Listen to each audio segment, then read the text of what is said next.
সোয়াইব রাদিয়াল্লাহু তাআলা আনহু থেকে বর্ণিত, রাসূল সাল্লাল্লাহু আলাইহি সাল্লাম বলেছেন যে তোমাদের পূর্বের যুগে একজন বাদশা ছিল এবং তার উপদেষ্টা ছিল যে একজন জাদুকর ছিল।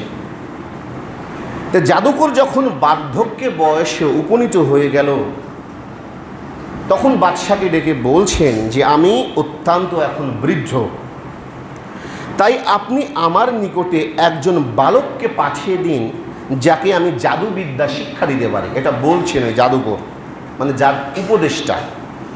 ফলে বাদশাহ তাই করলেন, একজন বালককে তার নিকটে যাকে পছন্দ হলো এনে হাজির করলেন। তো ওই বালককে ওই জাদুকর জাদুবিদ্যা শিখাতে লাগলেন। আর বালক যে রাস্তা দিয়ে আসতো ওখানে একজন খ্রিস্টানের ধর্মগুরু থাকতো যাকে পাদ্রী বলা হয়। তো ওই যখনই রাস্তা দিয়ে আসতো তখন ওই পাদ্রীর সামনে গিয়ে সে বসতো, মানে তাকে ভালো লাগতো তার কথাবার্তা। তবে ওই বালক জাদুকরের কাছে একসময় যেতে দেরি করতো, তখন ওই জাদুকর তাকে ধরে মারতো। তো এই ঘটনা ওই পাদ্রীর কাছে এসে বলছেন যে এই ঘটনা আমি যখন তার কাছে যেতে দেরি করি আপনার কাছ থেকে কিছু শেখার পরে, তখন আমাকে ধরে মারে, তো আমি কী করব? তখন পাদ্রী বিষয়টা বুঝে বললেন যে জাদুকর যখন তোমাকে মারতে লাগবে তখন বলবে যে আমার বাড়ির মানুষ আমাকে কাজে আটকে রেখেছিল, আর যখন বাড়ির মানুষ তোমাকে মারতে লাগবে তখন বলবে যে জাদুকর আমাকে আটকে রেখেছিল। সুতরাং এইভাবেই তার দিন কাটতে লাগলো। হঠাৎ বালকটি তার চলার পথে একটা বিরাট হিংস্র জন্তু দেখতে পেল। তো ওই জন্তু মানুষ যেই পাশ দিয়ে চলতো ওই পাশে বাধা সৃষ্টি করে থাকলো। তো তখন ওই বালকটি বলছে যে আজকে আমি জানতে পারবো যে জাদুকর শ্রেষ্ঠ না ওই পাদ্রী শ্রেষ্ঠ যে আল্লাহর কথা বলতো। তারপর সে একটা পাথর নিল, পাথর নেওয়ার পর বলছে, হে মহান আল্লাহ, যদি পাদ্রীর বিষয়টি তোমার নিকট জাদুকর অপেক্ষা পছন্দনীয় হয় তাহলে এই পাথর দ্বারা জন্তুটিকে তুমি মেরে ফেলো, আমি যদি আঘাত করি। তখন আল্লাহর নাম নিয়ে ওই বালকটি আঘাত করেছে আর জন্তুটি উনি মারা গেছে। তখন ওই জন্তুটি যখন মারা গেল লোকজন সাধারণভাবে রাস্তা দিয়ে চলাচল শুরু করতে লাগলো। তো এই অবস্থা দেখে ওই বালক ওই পাদ্রীর কাছে ফিরে গেল। যাওয়ার পরে বলছেন যে এই ঘটনা এই কাজ হয়েছে। তখন বলছে যে হে বালক, আমি তোমাকে বলছি, হে আমার পুত্র, তুমি আমার চাইতে অনেক উত্তম। তবে হে বৎস, তোমার ঈমান ও বিশ্বাস দেখে আমি অনুভব করছি শীঘ্রই তোমাকে পরীক্ষায় ফেলা হবে। মানে আল্লাহ রাব্বুল আলামিন যাকে যতটা প্রতিদান দেবেন তার পরীক্ষা কিন্তু অনেক বড়, এমনকি মৃত্যু হতে পারে। সুতরাং যখন তুমি পরীক্ষার সম্মুখীন হবে তখন তুমি কখনো আমার এই কথা বলবে না, এই রহস্য প্রকাশ করবে না। তো ওই বালক বলছে আচ্ছা ঠিক আছে। তারপর বালকটি মহান আল্লাহর ইচ্ছায় ওই এলাকার যত জন্মান্ধ এবং কুষ্ঠ রোগী ছিল সকলকে ভালো করতে লাগলো এবং অন্যান্য রোগেরও চিকিৎসা করতে লাগলো। এমন অবস্থায় কিছুদিন পর বাদশাহের রাজ্যের একজন জৈনিক লোক হঠাৎ করে অন্ধ হয়ে গেল। অন্ধ হয়ে যাওয়ার পরে ওই বালকের যখন কথা শুনলো তখন বড় ধরনের উপঢৌকন নিয়ে, মানে পুরস্কার নিয়ে ওই বালকের সামনে গেল। যাওয়ার পরে বলছে যে তুমি যদি আমাকে ভালো করতে পারো তাহলে তোমাকে আমি বড় ধরনের প্রতিদান দেব, উপঢৌকন দেব। তো এই বালকটি বলছেন যে আমি কখনো আরোগ্য দান করি না, আরোগ্য দান করে আমার আল্লাহ রাব্বুল আলামিন। আর তোমার এই রোগের আল্লাহ রাব্বুল আলামিন ভালো করে দিতে পারেন তুমি যদি এরপর ঈমান আনো, বিশ্বাস স্থাপন করো। তো করলেন কি, আল্লাহ রাব্বুল আলামিনের প্রতি ঈমান আনলেন এবং আল্লাহ রাব্বুল আলামিনের কাছে দোয়া করলেন। সাথে সাথে ওই লোকের দুই চোখ ভালো হয়ে গেল। তারপর ওই যে রাজার দরবারে সে কাজ করতো পূর্বের নাই, আবার রাজার দরবারে ওই ব্যক্তি চলে গেল। যাওয়ার পরে রাজা বলছে তুমি না অন্ধ ছিলে, তুমি কিভাবে এখন দেখতে পাচ্ছ? তো তখন ওই লোক বলছে যে আমার প্রভু আমাকে ভালো করে দিয়েছেন। তো বাদশাহ বলছেন যে প্রভুকে, প্রভু তো বলতে গেলে আমি হাদিসটা কিন্তু অনেক লম্বা, এই জন্য আপনাদেরকে বলছি, একটা বিষয় বলবো হাদিস শেষে। তো তখন লোকটি বলল যে আমার প্রভু, আপনার প্রভু মহান আল্লাহ। তারপর বাদশাহ অত্যন্ত ক্ষেপে গেলেন, বললেন যে একে গ্রেপ্তার করো। যার সিপাহী ছিল তাদের কাছে একে গ্রেপ্তার করো, ততক্ষণ পর্যন্ত একে মারতে থাকো যতক্ষণ ওই লোকের নাম না বলে। তো মারতে মারতে এক পর্যায়ে সেই লোকের নামটা বলে ফেললো যে অমুক বালক এই ঘটনার উপর এই কাজ করেছে। তারপর বলছে ওই বালককে এখন ধরে আনো। বালকের কাছে গেল, ধরে এনেছে। আসার পরে বলছে যে আমি শুনেছি তুমি এই সব রোগ ভালো করতে পারো। তো বালকটি আবারও উত্তরে বললেন, এইসব আমি ভালো করতে পারি না, আমার আল্লাহ রব্বুল আলামিন আমার প্রভুই ভালো করতে পারেন। তারপর তাকেও শাস্তি দিতে লাগলেন, যতক্ষণ পর্যন্ত না তাকে কে শিখিয়েছে ততক্ষণ তাকে মারতে থাকলেন। মারতে মারতে শেষ পর্যন্ত সে তার ওস্তাদের কথা বলে দিলেন যে এই ঘটনা, এই কাজ। তখন করলেন কি, বাদশাহ ওই পাদ্রীকে ধরে আনার হুকুম দিলেন, যা ওকে ধরে আনো।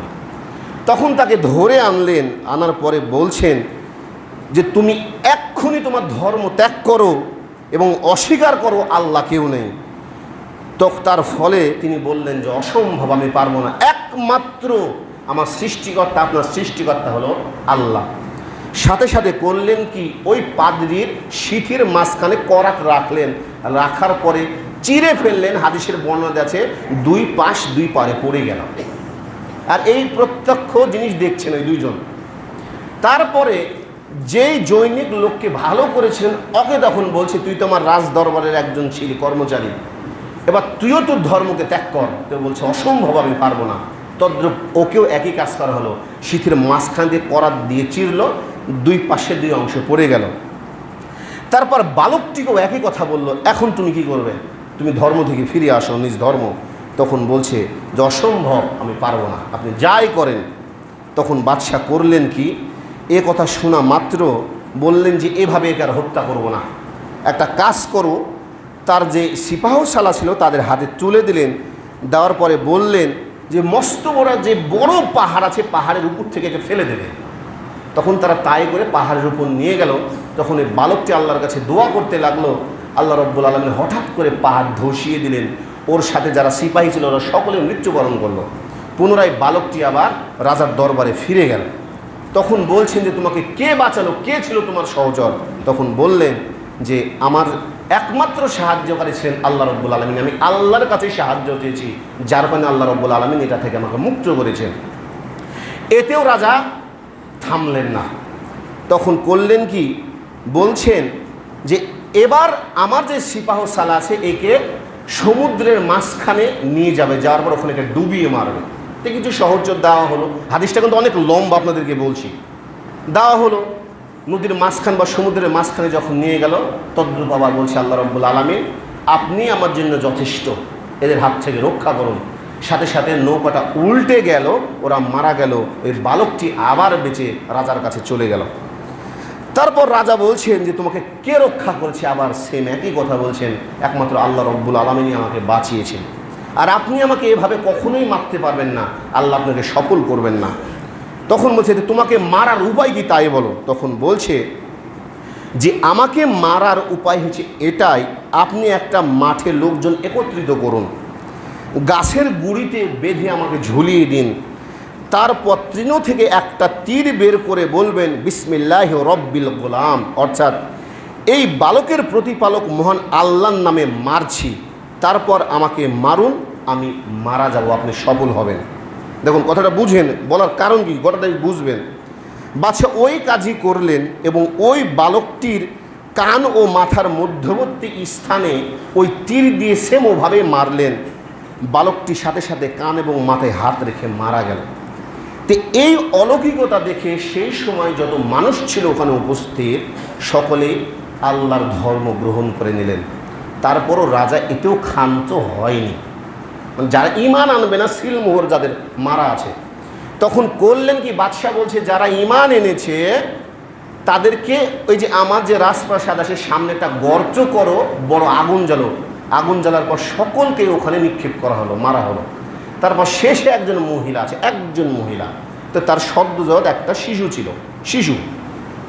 তো ওই মহিলা বাচ্চাটির কারণে বারবার ভয় করছিলেন যে না আমি ধর্ম থেকে ফিরে আসি। দেখুন ঈমান কী জিনিস। তখনই বাচ্চা হঠাৎ বলে উঠল যে মা তুমি নির্ঘাত সত্যের উপরে আছো, এর কাছে মাথা নত করবে না। তারপরে মা মারা গেল। এর দ্বারা কি বুঝলেন? এর দ্বারা কয়েকটা বিষয় আপনারা ভালোভাবে বুঝেন, ভালো করে দেখুন যে এই লম্বা হাদিস দ্বারা বিশেষ কয়েকটি শিক্ষা, যে যত বড় ইমানদার ব্যক্তি হবে আল্লাহ রাব্বুল আলামিন তাকে তত বেশি পরীক্ষা করবেন, এটাই চূড়ান্ত।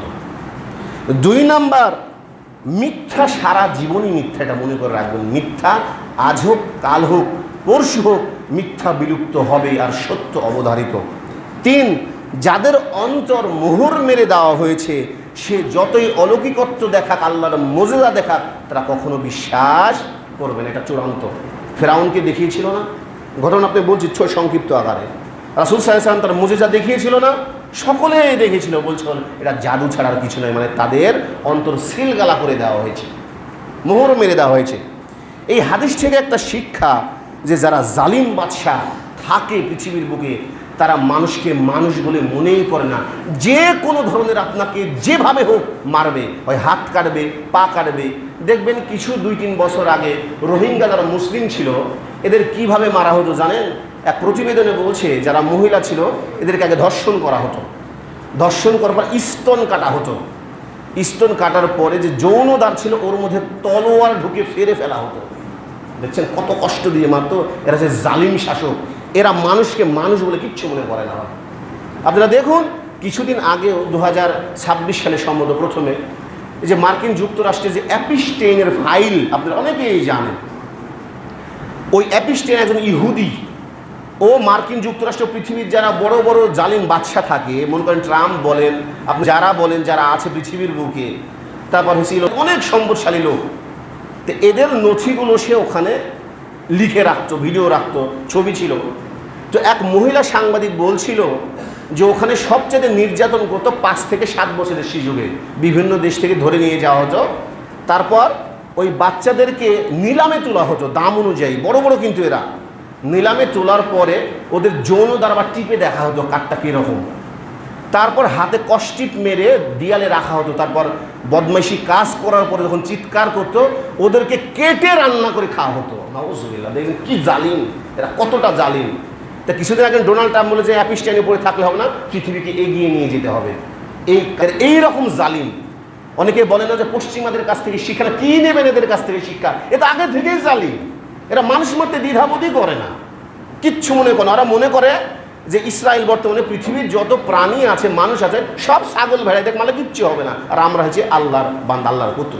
তো এইরকম হচ্ছে এরা জালিম শাসক। তবে একটা কথা মনে করে রাখবেন, আজ হোক কাল হোক পরশু হোক ফেরাউনের চেয়ে এত বড় জালিম কেউ আসেনি, যার কারণে আল্লাহ রাব্বুল আলামিন পবিত্র কোরআনে বলেছেন নমরুদের মতো এত বড় জালিম কেউ ছিল না, এটা বলেছেন।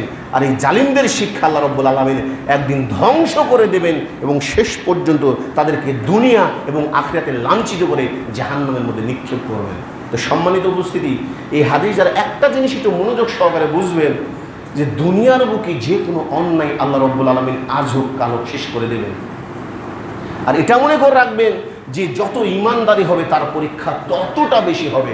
আপনি সমাজে আল্লাহ রাব্বুল আলামিন আপনাকে লাঞ্ছিত করতেও পারেন। কেন? যে এই বান্দা শুধু মরতে বাকি, যখন মারা যাবে আমি আল্লাহ রাব্বুল আলামিন তাকে জান্নাতে দিতে বাকি রাখবো না। সুবহানাল্লাহ। মানে তার যত গুনাহ আছে কিছু চিটাপাটা সবগুলো মোচন করে দিয়ে আল্লাহ রাব্বুল আলামিন জান্নাতের মধ্যে প্রবেশ করাবেন। আপনি দেখুন মুসা আলাইহিস সালামের সময় যখন জাদুকর আসে, এর আগে আপনাদেরকে বলেছি সংক্ষিপ্ত আকার একটু এতটুকু খালি বলবো, যে যখন মুসা আলাইহিস সালামের সামনে ওই ফেরাউনের জাদুকররা যখন জাদু করলো, কথাটা বুঝিয়েন, ওরা আপাত দৃষ্টিতে দেখেছে যে ওটা শুধু লাঠি আর হচ্ছে অথবা দড়ি, মানে জাদুকররা দেখেছে, মানে তারা যেগুলো নিক্ষেপ করেছে আসলেই তো এটা চোখের ভেলকি লাগিয়েছিল। যখন মুসা আলাইহিস সালাম নিক্ষেপ করেছে তখন যদি তারা আসলেই মুসা আলাইহিস সালামের এটা জাদু হতো ওরা ধরে ফেলতো, কারণ মিশরের বড় বড় জাদুকর তখন ছিল। ওটা যদি আসলেই জাদু হতো ধরে ফেলতো। ওরা আপাত দৃষ্টির চোখে দেখেছে না এটা কোনো লাঠি নয়, এটা অরিজিনাল সাপ। আর আমাদের এই দড়ি এই লাঠিকে যেগুলো আমরা সাপে পরিণত করেছি সবগুলো গিয়ে গিলে ফেলছে। এটা আপাত দৃষ্টিতে দেখেছে যে আসলেই এটা কোনো মামুলি জিনিস, এটা লাঠি নয়, এটা আসলেই সাপ আল্লাহ প্রদত্ত। কারণ আমরা যেটা ছেড়েছি এটা আমরা দেখছি লাঠি, আমরা যেটা ছেড়েছি এটা দেখছি দড়ি, অথচ মুসা যখন ছেড়েছে এটা স্পষ্ট সাপ, ভয়াবহ সাপ, সব সাপগুলোকে খেয়ে ফেলেছে। মানে কি? এটা আল্লাহ প্রদত্ত মুজিজা। সাথে সাথে ওই জাদু করে রাখি করেছে, ধর্ম গ্রহণ করেছে। ফেরাউন সাথে সাথে বলছো সাবধান, তো যে কথা বলেছিস মনে করে রাখিস, তোদের করাত দিয়ে চিরবো, সেই হস্ত দুখানা কেটে ফেলবো, পিঠের উপর দিয়ে চাকি চালিয়ে দিয়ে তোদেরকে হত্যা করব। এতটুক পিছপহানি তারা বলছে আমাদেরকে হত্যা করুন, বাইরে হব না। সাথে সাথে ওখানেই ওই জাদুকরদের 2 হাত কাটা হচ্ছে, সবাই দেখছে, পা কাটা হচ্ছে, তলোয়ার দিয়ে চিরে ফেলা হচ্ছে, মস্তক দ্বিখণ্ডিত করা হচ্ছে, চাকি চালিয়ে দেওয়া হচ্ছে। তারপর তারা ইমান থেকে এতটুকু পিছপহানি। সম্মানিত উপস্থিতি, শেষে এটা বলার এতটুকুই কারণ, অথচ আমাদের ইমানের অবস্থা কি দেখুন। কিছুদিন আগেও যে বাচ্চাগুলান বা ছেলে যুবক যুবতী যারা ছিল নামাজ আদায় করতো রমজান মাসে, আজ ইমানের অবস্থা কি পর্যায়ে ঠেকেছে দেখুন। আজান হচ্ছে, এই ছেলেগুলান শেষ আজ নাই সালাতের মধ্যে নাই। ও নামাজ কি এতটুকু বুঝেই না, ও সালাত ছেড়ে দিয়েছে। ও চিন্তা ভাবনা করে, ও দেখুন কার সাথে ঘুরছে। আল্লাহ রাব্বুল আলামিন বলছেন প্রত্যেকটা ব্যক্তিকে চলার ক্ষেত্রে তার বন্ধু নির্বাচন করতে হবে, সঠিক বন্ধু। এই বন্ধুর কারণে কাল তাকে জাহান্নামে যেতে হবে। সূরা ফুরকানের মধ্যে বলছেন আল্লাহ রাব্বুল আলামিন, সেই দিন অপরাধীরা তার 2 হাত দংশন করবে, মানে কামড়াবে, আর বলবে, হাই উমুককে যদি বন্ধুরূপে গ্রহণ না করতাম। ইসলামে বলছেন যেই বন্ধু সর্বদা শয়তান কাজের মধ্যে দেখায়, সালাতের সময় হয়ে গেছে, নামাজ এসে, এই বন্ধুকে তুমি তাড়াতাড়ি ত্যাগ করো, কোনো দরকার নেই। পৃথিবীতে যদি একটা লোকও না থাকে, তুমি একাই থাকো, তো শয়তান কোনোদিন বন্ধু পাঠাবে না, ও নামাজ থেকে দূরে সরিয়ে দেবে। ও চিন্তা করেনি যে সময়টা পার হয়ে চলে গেল, কিয়ামত পর্যন্ত এই সময় পাবে? কোনো দিন পাবে না। বলছে যৌবনের তাড়নাতে যদি অপরাধ হয়েও যায়, পাপ হয়ে গেছে, আমি বলছি না পাপের মধ্যে যাবেন, যদি হয়েও যায়, তওবা করে অন্তত 5 ওয়াক্ত সালাতের সাথে এতটুকু গাফিল করবেন না। আপনি হাঁটতে পারেন না, আপনি যেভাবে হোক বাড়িতে সালাত আদায় করেন। আপনি আসতে পারেন, ওখানে বসে থেকে পারেন, যেভাবে হোক পড়েন। মানুষের অসুবিধা হচ্ছে কি, এই চিন্তা করে আপনার লাভ নাই, আপনাকে নিজে বাঁচতে হবে। আল্লাহ রাব্বুল আলামিন বলেছেন কু আনফুসাকুম ওয়া আহলিকুমুন নারা, হে বিশ্বাসীগণ, তোমরা নিজে জাহান্নামের আগুন থেকে বাঁচো, পরিবারকে বাঁচাও। এখন অনেকে বলে যে পুরে তো জাহান্নাম, আজকে আছে একদিন জান্নাতে যাব। চিন্তা করুন, একদিন হবে 50,000-এর সমান। যদি আপনাকে 2 দিন জাহান্নামে থাকা লাগে, আপনি 1 লাখ বছর থাকা লাগবে। চিন্তা করেছেন যে 2 দিন থাকবো, 2 দিন মানে কতদিন? আল্লাহ তো জান্নাতে দেবেন, 1 লাখ বছর যদি জাহান্নামে আপনাকে থাকতে হয়, চিন্তা করুন কত দিন থাকা লাগবে আপনাকে। বয়স কতখানি হয়েছে? মনে হচ্ছে অনেক দিন পার হয়ে গেছে, এখন তো 100ই হয়নি। তাহলে আরও কত বছর বাকি আছে চিন্তা করেছেন? 2 দিন বা অর্ধেক দিন যদি থাকা লাগে, অর্ধেক দিন মনে করেন একদিন অর্ধেক, মানে 25,000 বছর আপনাকে থাকা লাগবে। চিন্তা ভাবনা করতে হবে। সম্মানিত উপস্থিতি, এই জন্য বলছি আপনার নামাজটা ছাড়িয়ে না। বলছে ইহুদি খ্রিস্টান নাসারাদের এদের কোনো বিচার হবে না, বৌদ্ধদের কোনো বিচার হবে না। বলছে এই মুসলমানের মধ্যে যারা নামাজ পড়ে না, পাঁচ ওয়াক্ত, এদের কোনো বিচারই হবে না। বলছে বিনা হিসাবে জাহান্নাম, আল্লাহ রাব্বুল আলামিন তাদেরকে তাকাবেই না। এই নামাজের মধ্যে যারা মনে করেন বদমাইশি করেছে, মারামারি করেছে, কেউ জেনা করেছে, কেউ বদমাইশি করে সুদ খেয়ে ফেলেছে, এদের হিসাব অনুযায়ী আল্লাহ রাব্বুল আলামিন জাহান্নামে রাখবেন। তারপরে হিসাব অনুযায়ী পরবর্তীতে আবার জান্নাতে দেবেন। কোনো বেনামাজির জন্য কোনো হিসাব হবে না। সম্মানিত উপস্থিতি, এই জন্য আপনাদেরকে এই যে এত কথা বলছি, কোরআন তো হচ্ছে মুজিজা। তারা মুজিজা দেখে তাদেরকে হত্যা করা হয়েছে, তাও ছাড়েনি। অথচ প্রত্যেক জুমা, প্রত্যেক দিন কোনো না কোনো জায়গাতে প্রত্যেকটা ইসলামিক স্কলাররা বলছেন শুধু আপনার ভালোর জন্য, তার কোনো উপকারে আসবে না, আপনার ভালোর জন্য। তারপরও গাফেল অবস্থাতে আছেন। সম্মানিত উপস্থিতি, হিসাব আপনাকে দেওয়া লাগবে। দিন পার হয়ে গেল, মৃত্যুর কোনো বয়স নাই, মৃত্যুর কোনো বয়সই নাই। আজকাল পশু যুবক ইয়াং যাতে সব মরে যাবই। হিসাব কবরে যাওয়ার সাথে সাথে রাসূল সাল্লাল্লাহু আলাইহি ওয়াসাল্লাম বলেন, কবর যে এত ভয়ানক জায়গা, যদি কোনো মানুষ বুঝতো তাহলে অজ্ঞান হয়ে যেত।